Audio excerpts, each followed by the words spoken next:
क्या आपने कभी एक्सेल में hash divided by zero, NA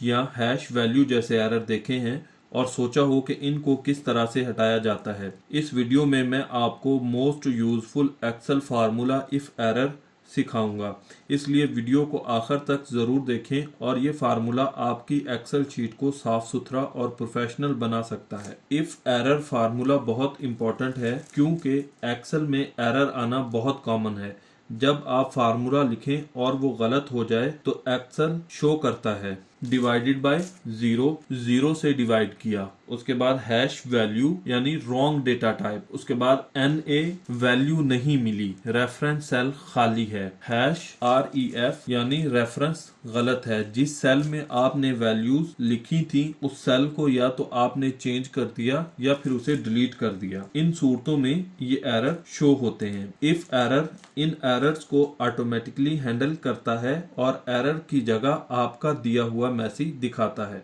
अगर हम मैसेज डिस्प्ले नहीं करवाना चाहते तो हम डबल कोट्स को खाली छोड़ सकते हैं, तो एरर की जगह ब्लैंक सेल शो होगा। यहाँ पर अगर हम टाइप करते हैं इक्वल्स टू 50 डिवाइडेड बाय 0 और इंटर प्रेस करूं तो आप देख सकते हैं यहाँ पर डिवाइडेड बाय 0 का एरर आ रहा है, क्योंकि कोई भी वैल्यू 0 से डिवाइड नहीं हो सकती, तो यहाँ पर डिवाइडेड बाय 0 का एरर आ रहा है। इसी तरह अगर हम यहाँ पर टाइप करें equals to first reference cell पर क्लिक करें, उसके बाद प्लस और सेकंड रेफरेंस सेल पर हम क्लिक करें और इंटर प्रेस करें तो आप देखें यहाँ पर वैल्यू का एरर आ रहा है, यानी टेक्स्ट को हम डिजिट्स या नंबर के साथ सम नहीं कर सकते। इसी तरह अगर हम यहाँ पर टाइप करते हैं equals to first reference cell पर क्लिक करते हैं, उसके बाद multiply by second reference cell और यहाँ पर इंटर प्रेस करता हूँ और उसके बाद मैं फर्स्ट रेफरेंस सेल जो कि खाली है इसको अगर मैं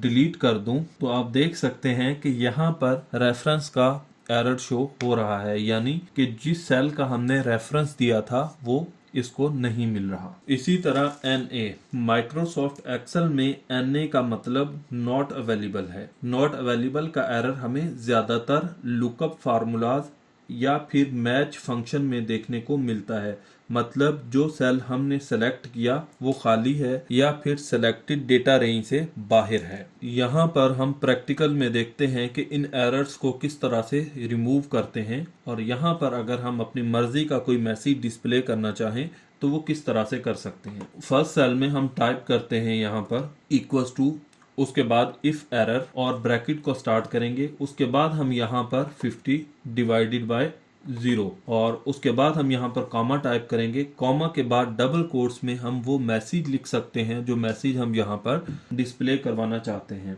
जिस तरह के मैं यहाँ पर कैन नॉट डिवाइडेड बाय 0 और उसके बाद डबल कोट्स को क्लोज करेंगे, ब्रैकेट को क्लोज करके हम इंटर प्रेस करते हैं तो आप देख सकते हैं कि यहाँ पर can not divided by 0 display हो रहा है। अगर मैं इस 0 की जगह कोई भी वैल्यू टाइप कर दूं, फॉर एग्जांपल मैं 2 टाइप करता हूं और इंटर प्रेस करता हूं तो आप देख सकते हैं कि यहाँ पर डिवीजन परफॉर्म हो रही है और कोई एरर नहीं आ रहा। लेकिन अगर मैं यहाँ पर 0 टाइप कर दूं तो आप देख सकते हैं कैन नॉट डिवाइडेड बाय 0 का मैसेज शो हो रहा है। इसी तरह अगर हम यहाँ पर टाइप करें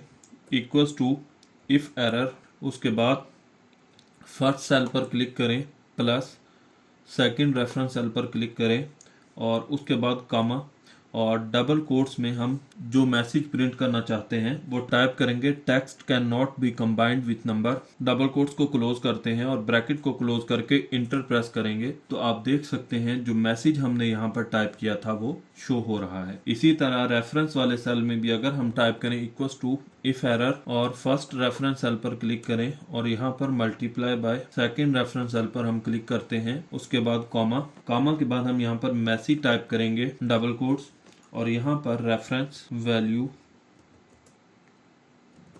ब्रैकेट को क्लोज करके इंटर प्रेस करेंगे। आप देख सकते हैं कि यहाँ पर 0 आ रहा है। क्यों? क्योंकि जहाँ पर कुछ भी ना हो वहाँ पर 0 होता है। अगर हम इस सेल पर क्लिक करते हैं और इसे डिलीट कर देते हैं तो आप देख सकते हैं कि यहाँ पर जो मैसेज हमने टाइप किया था इफ एरर में वो मैसेज डिस्प्ले होना शुरू हो गया है, क्योंकि यहाँ पर जो सेल था वो हमने डिलीट कर दिया है। तो इस तरह इफ एरर को यूज करके हम इन तमाम एरर्स को एक्सेल में हैंडल कर सकते हैं। और अगर हम चाहते हैं कि यहाँ पर कोई भी वैल्यू शो ना हो, मैं दोबारा से यहाँ पर क्लिक करता हूँ और यहाँ से डबल कोट्स के अंदर कोई भी मैसेज प्रिंट नहीं करूंगा, सिर्फ खाली जगह छोड़ दें। और अगर हम यहाँ पर इंटर करते हैं तो आप देख सकते हैं कि यहाँ पर खाली सेल शो हो रहा है। तो अगर हम कोई भी मैसेज डिस्प्ले करना नहीं चाहते, हम डबल कोट्स को खाली भी छोड़ सकते हैं। अगर वीडियो अच्छी लगी तो वीडियो को लाइक और चैनल को सब्सक्राइब लाजमी करें। और अगर आप भी एक्सेल में फार्मूला सीख रहे हैं तो कमेंट्स में आप बता सकते हैं कि नेक्स्ट वीडियो हम